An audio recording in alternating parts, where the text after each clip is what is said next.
We'll probably be about a minute away when we get our green light that it's time to exit. New York City's been a place that's on lock. I mean, you can't fly in there at all. Whenever you land, you're canopy on the ground and get to the side of the barge. The thing's only 40 feet wide. FAA or New York City or the mayor's office, or somebody's always closing the door and going, no, you can't do that.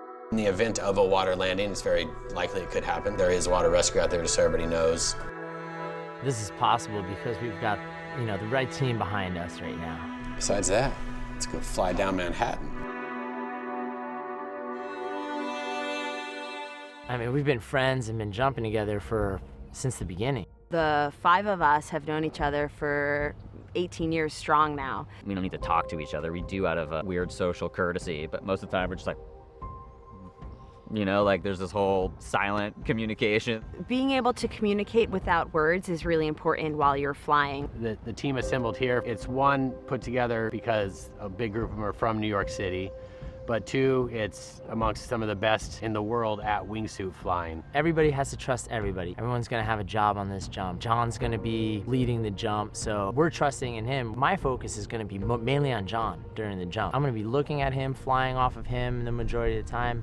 I might have to peek at the city a couple times, but I'm not gonna be concerned about, are we gonna make the barge? Are we gonna make our landing area? That's on him, that's his call, and I trust that he knows what he's doing. Not only am I trying to miss that helicopter, make it to that barge, fly the right angle, my main worry is we're on the right path and that it's an overall successful mission. I think it's important that we're here a couple days early because lots of little things will pop up all the time, especially on a production like this. There's a lot of things we need to hash out. Our master plan is exiting an airplane just about the tip of Governor's Island. Between Governor's Island and our barge, we're looking at 9,000 feet. So we'll be jumping out at 75 to 8,000 feet above the ground. Once we exit the aircraft, we'll be flying at about 80 miles per hour forward across the sky, and our descent rate will only be about 40 to 50 miles per hour down. If we need to, we can kick it up just shy of the 100 mile per hour pretty comfortably. And then we have to open up about 2,500 feet. With this project, Mother Nature, definitely controls everything. From the bottom up, we're working on landing on a pretty small barge out in the middle of the Hudson River. With the wind, it all depends on the direction. If the wind's coming through the city about 15 to 18 knots, we'll kind of shut it down.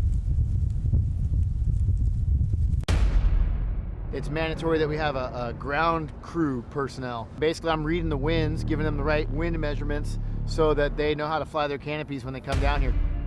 The winds are cranking 20 miles an hour out of the north, so canopy speeds are 20 miles an hour. You can't fly into the wind. They don't fly past Freedom Tower and get even in line with us on the Hudson. They're going into the drink, and it can get dangerous really fast. 9339 Bravo just took off out of Linden, New York. Talked to you about this skydive jump.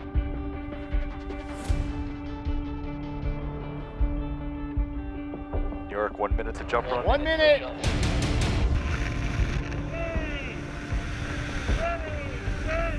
And New York jumpers away. There we go, jumpers away!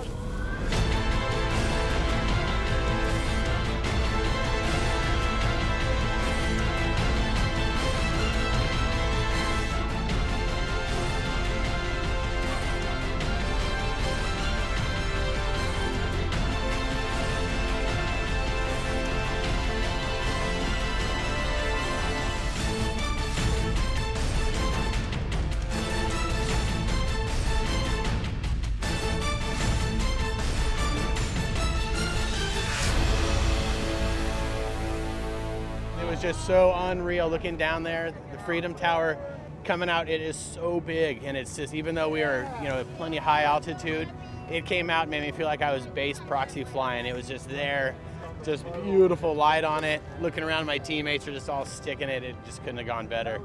Taking this all the way to the Bethpage Air Show now, that's gonna be a big pump down there. There's no words to describe what just happened right now.